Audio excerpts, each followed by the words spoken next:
Ryan, do you have any just kind of thoughts, impressions on the Apple Cup? Your first one, obviously. What have you been told about the game? What have you heard about it? What are your kind of thoughts on history of the game?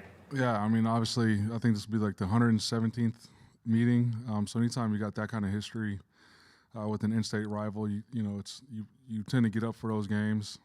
Just speaking in general terms, anytime you got a rivalry game that's in-state, that a trophy is on the line for, those are going to be competitive and tough and physical games. I can't wait to see the environment, the atmosphere, and we're excited to go play. You were here for last year's game, obviously, but how much do you get the sense that the guys that were here are pretty motivated after what happened last season? Yeah, I would say so. It's been mentioned a few times. And the way that they've practiced this past week and on Sunday is definitely indicative of the way they felt last year, and I'm looking forward to today's practice. How do you prepare for an offense that might have three different quarterbacks play? Yeah, I mean, you still look at. I mean, they've lived to like four now. You know what I mean? So we've watched tape on all four of them. Obviously you got a small sample size on the second and third string quarterbacks, and how the offense changes a little bit from a personality standpoint in terms of what type of plays are called. But we'll be ready, and they do a good job of trying to be balanced and getting their playmakers the ball in space, and being able to establish the run game to be able to put it in the air. So we got to obviously do our jobs and own our gaps and keep a roof on the defense and play a tough physical game. As a defense, I know your guys' top priority coming out of last season is to stop the run. Just curious how you'd assess that part of your guys' game in the first two games here. It's the first two games have been kind of unique. The first half of the Colorado State game, we saw a bunch of things that we didn't anticipate seeing. But like I said, the last time I was up here, I thought they responded well to that. The last game, again, a very unique offense. And other than a couple of missed tackles that led to some chunk yardage, I thought we did a good job in the run game. Jed said that you guys are monitoring Javon Parker, who's trying to come back 12 months after an Achilles tear. When you've seen him play, what do you see in him? He's obviously a lot bigger than he was before. Yeah, I mean, we haven't really been able to see a bunch of him. So, the guys that have been here in the past would be able to give you a better assessment on, what his talent level is and what he's capable of doing. I know from just a physique standpoint, he's what you want in a Big Ten defensive tackle. I recruited him out of high school when I was at Illinois, and so we thought very highly of both of those guys, and it's fun to be around them and to get to know them on a personal level. So he hasn't come back to practice in a full bore situation? Yeah, I mean he's been in and out. Just like you said, still monitoring his progression. You guys moved Leroy out to corner, and Takario came out of the game against UC Davis. Do you think that's how you'd proceed if you can't have Takario, and how did you think Leroy handled that, moving over and playing outside? Yeah, I thought Leroy did a really good job, and that is how we would operate if Bobo's out. That's the thing I like about Leroy is he's got some versatility, being able to play inside and out. High football IQ, very cerebral, and has a unique skill set in terms of being able to playing man-to-man coverage, in the slot and on the outside. So glad he's in our locker room, and whatever we ask him to do, he accepts that challenge and puts everything into it. See the most room for growth for Leroy going forward? Just getting his hands on the ball and coming up with interceptions. He's in positions to make plays a lot, and now it's time to finish him.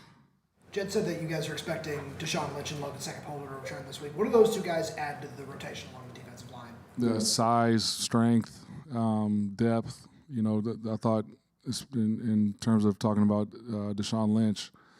You know, I thought he was one of the most explosive and disruptive guys coming out of spring ball. So to have him back, you know, in a outside backer rush in type room, that's already got 3 guys that you know, I feel really good about. You know, that definitely bodes well moving forward and keeping rotations fresh and guys staying fresh out there on game day. Coach, how do you feel the tackling has been for the team so far? Pretty good, you know, especially like coming out of that first game, I think we only had like 4 or 5 missed tackles, and, you know, same with the second game, you know, which is a low number this time of year. You know, kudos to Coach Fish. I've said it before, you know, even though he's an offensive guy, like this is the most I've ever tackled on any staff I've been on. I think, you know, the limited amount of missed tackles we've had is a direct result. What do you tell a guy like Buddha, you know, going back to his former school? It's going to be an emotional weekend for him for sure. How do you keep him centered on the game? You know, Buddha's he's a pro. We talk about being a pro in this building all the time, and he embodies that. You know, you're preparing like you would prepare every week, and you know the goal is to prepare every week like it's a Super Bowl, no matter who you're playing or where you're playing, so that when you get to those type of games, it's not too big and you're not doing anything out of your routine. And so, you know, we got a game that's going to be competitive, and he's got a job to do, so that should be all the motivation he needs. How do you feel like he's played through the first 2 games? I think he's played well. You know, he's made a couple splash plays. He's been in the right spot. He's been communicating well. You know, he's got the coach the player calm. So our communication's been good throughout the games. In these first 2 weeks. Last week, Coach Fish said, because we didn't talk to you guys last week, that one of the focuses for the bye week was going to be on forcing more turnovers. Mm-hmm. Just tell me, you don't necessarily have to go into the specifics, but how did you feel like the team did on that focus? You're talking in terms of like the last week of practice, or Those things. yeah. I mean, it's something that we focus on all the time and are intentional about, you know, all the time. Definitely got to catch the ball when it's thrown to us. But the thing that I've been, you know, disappointed in is just the lack of strip attempts or attempts at trying to punch the ball out. And that's an area that we've been focusing on for sure. What did Bryce Butler do to get the start and more playing time last game? Well, you know, one, he's been playing his tail off, but it's also, you know, based on what personnel group is getting out there. You know, we have different packages and different, different depth charts depending on what personnel group goes out there. So sometimes it's just a matter of what the offense does the first play on who's going to be out there first. But, you know, he's definitely a guy that we view as a starter. There's a lot of guys up front that we feel that way about, which is why, you know, we try to even out the rep count and mix and match, you know, different personnel groupings based on what the offense is presenting. Ryan, you're a former head coach, obviously. Where do you stand on, I guess for lack of a better question, smack talk before a game like this? I mean, it's great for the fans, great for the rivalry. One of the biggest smack talkers ever was Don James, way back in the day, obviously.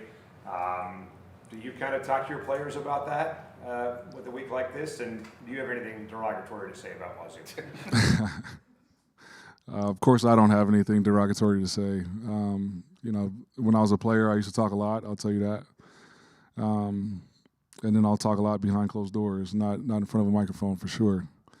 But you know, you tell our guys, like I said, it's a rivalry game, so it's going to be chippy. You know, I'm sure there are things that will be said. But you know, the goal is still to win the game, and so to not let emotions or somebody else's actions affect the way you play, or you know, affect you to do something negatively to get a penalty to lose yardage. You know what I mean? So you know, every yard is going to matter in games like this. So you don't want to give them any cheap ones. You know, especially those pre and post snap penalties. In an emotional game. Anything else for Coach? All right. I always think that's my fault.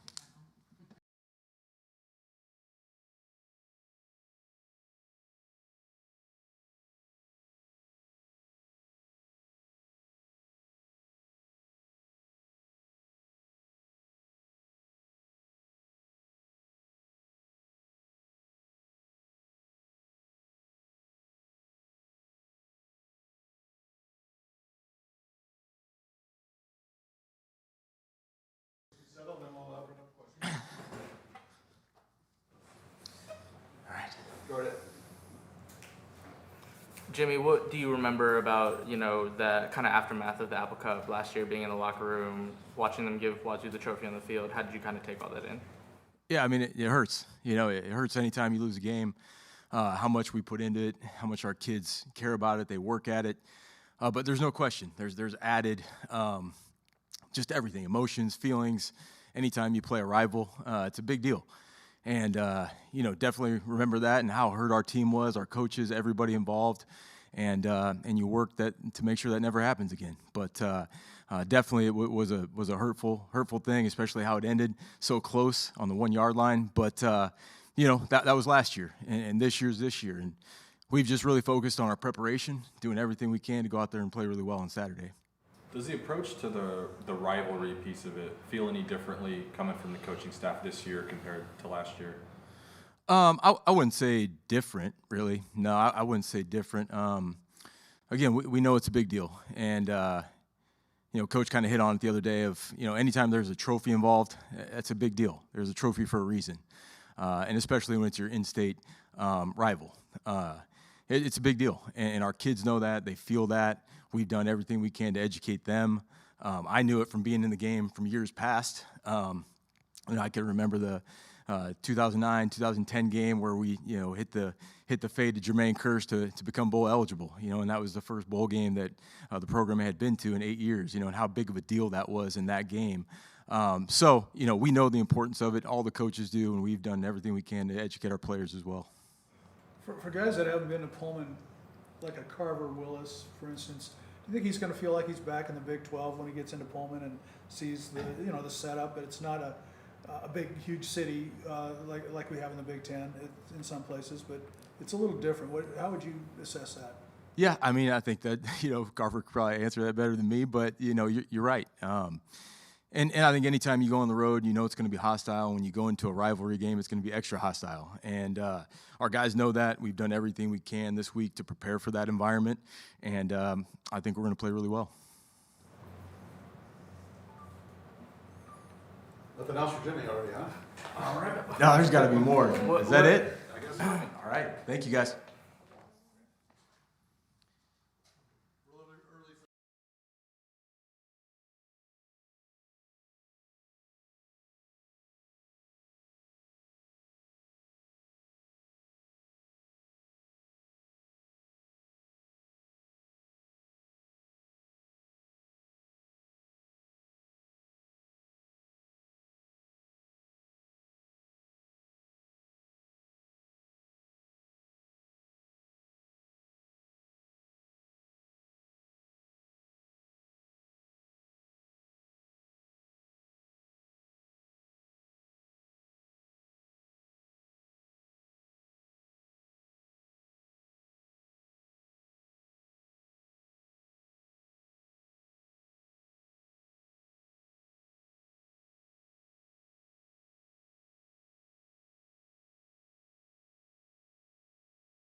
few homegrown starters in this game for either side. Have you had to explain the Apple Cup to people and what Pullman's all about? And does that come up that you guys are kind of like tour guides? I'm not really sure what Pullman's all about. I don't go over there very much, but I know for a couple guys in our locker room that haven't been a part of this rivalry, done a little bit of explaining, but it's pretty self-explanatory. The game is the game, and I think that has a certain weight with it. But you also got to treat it like every other week and just go out and attack it. Yeah, there hasn't been much explaining to do. I think the guys understand this is a big one for us. Just trying to get the Apple Cup back here in Seattle. So just put our heads down and grind this week. If somebody asked you guys to explain the Apple Cup, how would you, growing up here, seeing it, now playing in it, how would you describe the Apple Cup? Yeah, I mean, I would just house is torn in half. Lots of people in Washington State are Wazoo fans. Lots of people are UW fans. So a lot of it is just like in-state rivalry stuff. I'd just explain it like as that, just a big in-state rivalry. Always a big game no matter what every year. Yeah, I mean, I agree. It's a fun one every year. It's a big one that's marked on everybody's calendars on both sides, I think. And again, though, you don't want the game to be too big or the moment to be too big. So just kind of keeping your head down, treating it like every other game, every other opponent, and just getting ready to go win the day. Is there a moment or a memory that sticks with you most from last year's game? I mean, I think obviously that last offensive play is one that we'd like to get back. Just kind of having that feeling all year of not having the trophy with us and leaving that sour taste in our mouth is one. Obviously, we don't want it, but it's also motivating for this year, and I think we're excited to go try to get that trophy back. Garen, did you watch the Apple Cup last year, and did you have any feelings about how it went? I did, yeah. Obviously, I was sad to see the trophy leave Seattle, and this week's all about just going back over there and bringing it back home. What do you remember about 21 to 22 when kind of the same thing happened, and how did you guys kind of respond or build up to this game in 22? Yeah, it was just a lot of motivation for us knowing that they had the trophy all year. We feel like it should be here year-round no matter what, so just being able to prepare mentally, physically, just playing really hard right now to just try and bring it back here to Seattle. Landon, 2 games in now, how have you seen just this group of offensive linemen grow around you from last year to this year? Yeah, obviously, like I said, it's a week-by-week thing, just trying to continue to get better. I think the first 2 weeks we've played well, and we've set, kind of a standard of play that we don't want to get away from. So just continuing to learn from each game and keep building and growing as a unit. Obviously, this will be our 3rd game as a unit playing together, so I think the more we play, the tighter we'll be and kind of the cleaner everything will get. But I'm excited with where we're at, and I'm also excited to keep getting better. What's it been like for you guys being starters side by side for 2 games? I don't know if you were side by side at Ferndale. I know you were in the starting lineup together, but have you like doubled up on a guy together and in a block and you talk to each other on the field? Is there time for that, or do you even know each other are side by side? Yeah, obviously, I think we know we're side by side, and I think a lot of it's just communicating like you are to another teammate. On the field, it's not like, hey, you're my brother, so we're going to double team this guy together. Like, we have our assignments and we kind of go at it like that. But obviously, it is very cool to have him right next to me to do it with. But, outside of that, it's pretty normal, but it's an exciting opportunity for sure. Yeah, when we were younger in high school, maybe it was a little different. Like, I was the older brother in high school, and he was just a freshman. So thinking of it like that, I was definitely a little more like, oh, this is my little brother when we were younger. But now that we're out there together on Saturdays, it's not a big deal. It's just one of my other offensive line teammates out there, and we just got to get the job done. Was high school the first time you guys had played together, or did you play on some other Pee Wee teams? No, we played together in high school for the first time. Yeah, high school was the first time.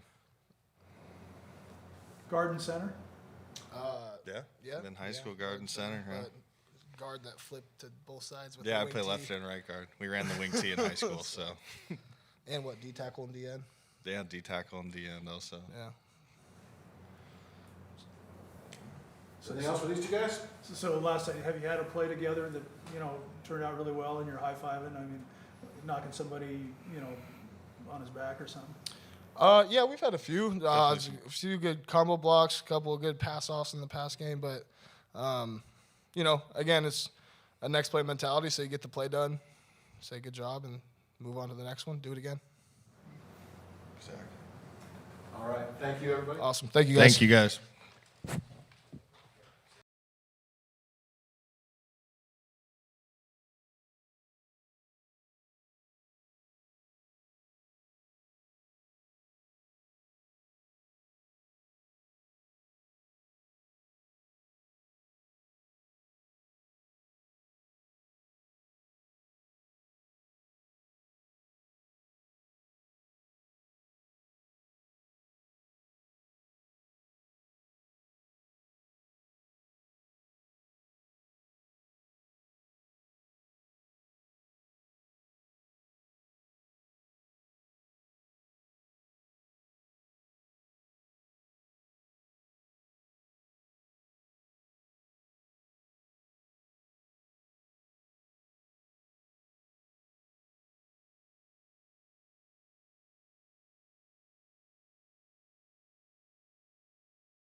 Moore, the white cap, come on, Williams. Recent haircut here in the near side. Questions, whatever you have, just let them know who you're asking. Quentin, were you ever recruited by Washington State? I was, and this was a long time ago. They told me to switch my position if I wanted to go play for them, and I wanted to stay at tight end. So, because this is back when they didn't have any tight ends. What did they want you to play? They said gain weight, play tackle, or lose weight and play receiver. Wow. Is there any particular reasoning behind that? They just didn't use tight ends when I was getting recruited. This was like 2019, 2020, something like that. So, yeah, they didn't have tight ends in their offense. So you didn't take a visit or anything, I imagine, huh? Not at all. Could you just kind of walk us through that play against Weber State last year that you got hurt on and what you remember from it? Yeah, it was a play we had been running all fall camp. Nothing crazy about it. It was just like a little Gronk route over the middle. Caught the ball. Well, before I caught the ball, I looked to see if there's anybody coming. There was nobody, didn't see anybody. So I caught the ball, turned my head, and next thing I know, I looked to my left, and there was a guy diving at my knee. Saw him a little bit too late. Didn't get my knees up, and yeah, that was it from there. What was the recovery process like for you? It was a meniscus, is that right? Or Yeah, it was my MCL, and then like something behind my kneecap is like the cartilage, but it was rough. But I feel like I needed it. I feel like I matured a lot from that process. It was hard. Like the hardest thing for me was like the mental side of things. The recovery was the recovery, but like the physical part, but the mental thing was the hardest part for me that I had to get over. When you found out the guy ran off the sideline to do it, what did you think when you probably saw that in film? I'm sure you didn't know it when it happened. Yeah, so, like right after the play happened, Coach Fish pulled me aside. He said, I think he came off the sideline. I had no idea, because I didn't see him. I had no idea. So then I saw it on film. I was just in shock, honestly. There's like nothing to be said about it, but yeah, I was just shocked. Devon, through 2 games, how would you assess your own performance? I feel like I played okay. Been able to put the ball in play and, lead some touchdown drives and also hold people accountable, watching tape and making sure we correct what we needed to fix from the first 2 games and making sure to stay on that right trajectory. What would you say the biggest things you need to fix are?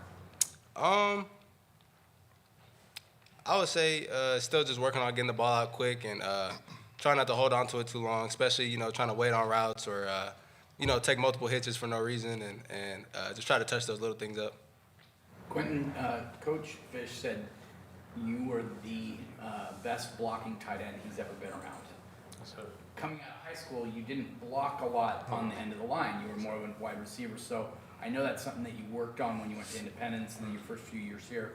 Let's talk about your progress as a blocker and what that means to you to hear something like that from Coach Fish. yeah, so when I first started blocking, it was really in junior college. Kind of got thrown in with the Wolves. I didn't know how to block at all. And I was going against like D1 bounce backs from like Auburn, all the big SEC schools, like big dudes I'd never seen before. So that helped me start it off. And then coming here my first year, Cade Auden was the starting tight end. I've never seen a tight end block like he did. Like he was just a technician, and I was really like mesmerized. Like I've never seen that before, so I kind of want to learn how he did it. Like watched a whole bunch of film how he did it, and now I think it's more of like a mindset for me. Like it's more fun for me to put somebody in the dirt and to dominate the man across from me every single play blocking than it is to score a touchdown. But that's just my mindset. You know, a lot of people don't have that. And I feel like that helps me a lot in the blocking game. But yeah. Mm-hmm. Quentin, you know, Jed kept saying you might be able to come back, you might be able to come back. When did you kind of know your season was over last year? It was hard to say because there was always there was the thought of getting like procedure done, but then also it's like if I could like start recovering each week and getting better each week, there was the chance that I'd be able to come back for Penn State. But then we just weren't making enough recovery each week for me to be able to come back and have like a good season. So we just decided towards the middle of the season that it was probably best that I got the surgery and just sat out the rest of the season. When did you start feeling like you could play again? Repeat that again? When did you start feeling like you could play again? Like when did you start running and get cleared, and when did it just like feel right again for you? I say winter conditioning is when I started to really like run. Like I wasn't doing all the drills that all the guys were doing, but I was doing like return to run stuff and return to play stuff. So it kind of took a little bit, like three weeks from the start of like the starting to run again to actually feel like I could go out there and play again. And then from there on, like through all that spring ball, it was more of just like, okay, just fine tune the little things and make sure you're ready to play for fall. Jay kind of mentioned you had like an overcompensation injury in there too. Is that correct, or what happened there with the other knee? During my recovery, yeah, it was just. I think it was just we were so focused on my left that we like stopped focusing on my whole body really, and then yeah, it just ended up. It was nothing serious, so yeah.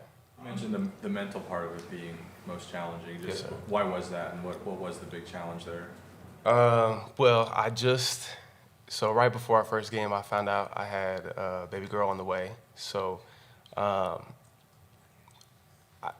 that season was really big for me and was really important, and I feel like it just got taken from me, and I caught myself like feeling sorry for myself a lot, and that was the mental thing that I had to get over. It was like everything happens for a reason, and I wanted last year to be my last year and like go take care of my family next, right? But it was just taken from me, so I had to figure out why it was happening to me and not feel sorry for myself during that whole process. But yeah. You know, last year, no reflection on the other guys, but I'm thinking the biggest moment you were missed was on that 4th and 1 play in the Apple Cup, because it was a blocking play going to the outside where tight end was really important. Where were you, and what were you thinking when that was happening, that you know you should have been in there or something like that? I mean, of course, like I wanted to be in there, but there's no way I could be in there. And the guys that were in there for a reason. And you know, it was a play. It was a good play to call. It is what it is. It happened the way it happened. I don't really like look back in the past and like feel bad for myself for not being in there during that. What was it like watching that play happening, knowing that you couldn't be in there? It was hard just because, you know, you grow up in Washington wanting to play in the Apple Cup your whole life, and for you to just be sitting on the sideline and then end up losing the game, it was really hard. And it was something I couldn't control, so sorry about that. How much does last year kind of stick in the back of your head a little bit? Yeah, I mean, you know, they beat us, and you know, our main goal this year is just, you know, to come out there and, you know, play our brand of football and correct our mistakes from last year. Jed's talked a lot about your progress, some of it physically, putting on weight since last year, but how do you feel you're even a different guy than you were at that point a year ago? Yeah, I would say my decision-making process and just the way I go about my business every day has just been extremely unique to me, and definitely different from what I did last year. Do you think there's a faster quarterback in Power 4 football than you? I'm not sure. Not sure. Seen anybody that's pretty fast? Just watched games? Yeah, I mean, there's a ton of really good quarterbacks out there and a ton of really good dual threats, especially right now in this day and age of football. A lot of quarterbacks that can run and make plays on the move. So I feel like there's a ton of guys out there that's really good. Damon, what have from Quentin to Denzel, who grew up in Puyallup, to the Hatchett boys, what have they told you about the Apple Cup and kind of the history of what it means to UW? Yeah, I mean, super intense, and you know, each game's gonna probably be close, and you know, it's just go out there and play your brand. Try not to focus on the outside noise or anything like that going on. Just play the game. With Rashid not being in the system or not being available for the next few weeks, who do you see stepping up at wide receiver for you guys? Yeah, I think all those guys are ready to go, especially all those guys that play that position, and even guys that can just rotate in. I feel like we got a lot of guys that know all the spots on offense, and I feel like that definitely helps us, you know, be able to plug and play and make sure we have guys ready to go. Will it help you that even though they're true freshmen, having guys like Raiden and Desmond, who you know from your time back in Arizona, having them in the starting lineup, does that just help your chemistry with those guys? Yeah, for sure. I mean, we spend a lot of time together and, you know, go over game plans and stuff together. So making sure that, you know, we're always on the same page, especially for young guys that they don't really know the ropes quite yet, especially of every team. So, you know, just trying to teach them as you go and make sure they're learning. Quentin, not to embarrass him in front of the group, but you're 25, he's 19. Can you put yourself in his shoes for a second and just talk about kind of what you've observed from him as a 19-year-old kid, asking him to lead this offense, be a leader on the field, in the locker room at that age, and if you could have pulled something like that off when you were 19? Oh, yeah. Damon's a baller. He knows it. He plays with the swagger that it takes to be good at this level. At 19, I honestly don't know if I could take the whole offense and lead a whole offense like that. So he's doing what he needs to do, and he's balling. What's fatherhood been like so far? It's been amazing. It's been a blessing. Learned a lot of patience, and it's like really changed my outlook on life. And like I'm a happier person than I've ever been. So, and I feel like that's like having my daughter. Her name's Tatum. I feel like having her in that whole recovery process really helped me a lot. So yeah, it's been a blessing. And how old is she now? She will be 6 months in like 2 weeks. What's her name? Tatum. How do you spell that? Say it again. How do you spell that? Tatum. Does she have any crimson and gray onesies or anything like Oh that? no. No. All right, we all good? All right, we got two more fellows here. Zach Durfee and Alex McLaughlin, who's been very patient and kind for us.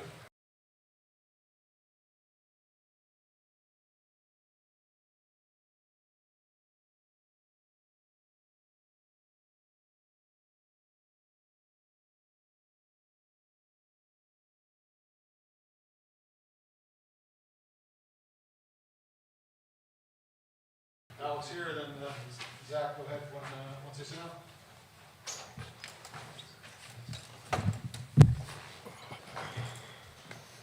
Zach, been asking everyone, but you know, what were your memories of the last Apple Cup, and how did you kind of deal with the aftermath of the loss?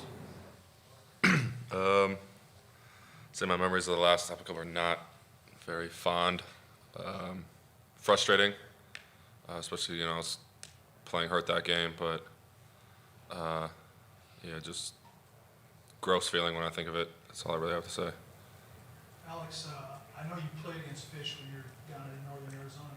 Did he try to recruit you when you were coming out of high school?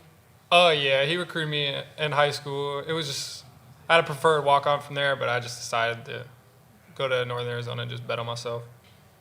After 2 games, how does that feel now at the Big Ten level to bet on yourself like that? It feels great. I feel like I still got a long ways to go and get better in a lot of things, but it feels great to know that I've gotten to this level, but I just want to succeed even more. What are some of those things you want to improve on?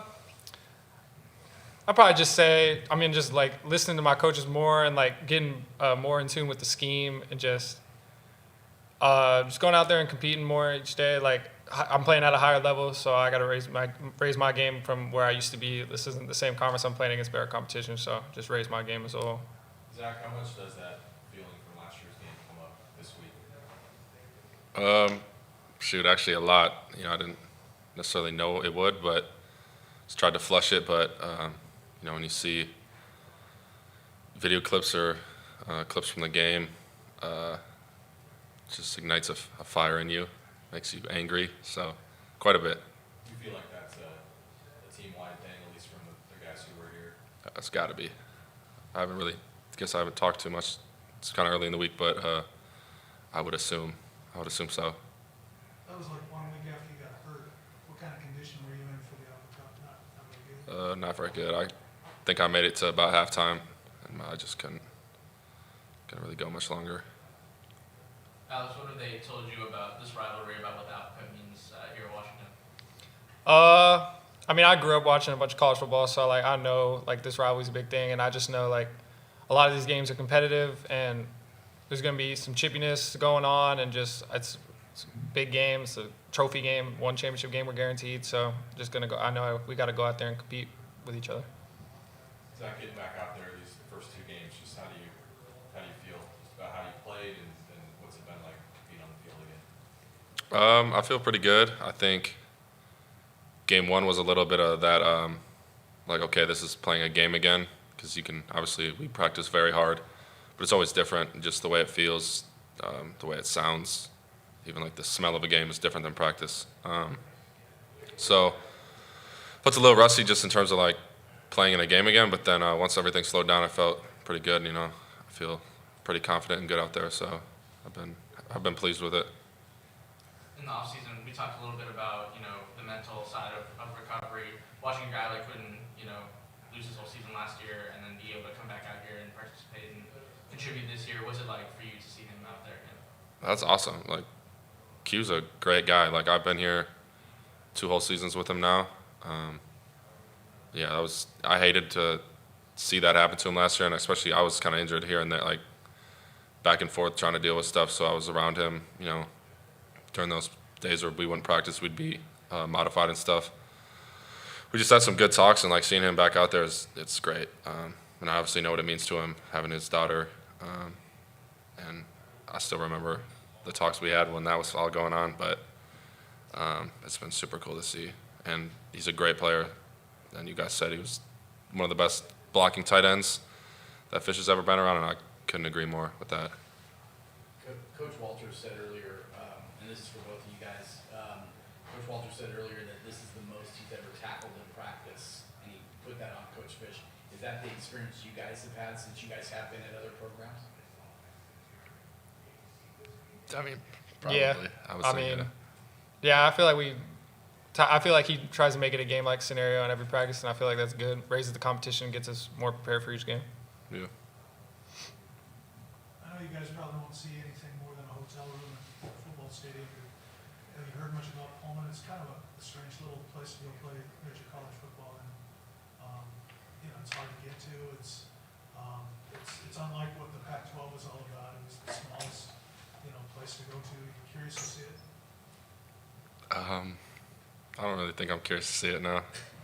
I'll be honest. I've actually never been. So I've heard it's cornfields or wheat fields around it. All right. Anything else, Randy? All right. Thanks a lot. Thank you, guys. Thank you, guys.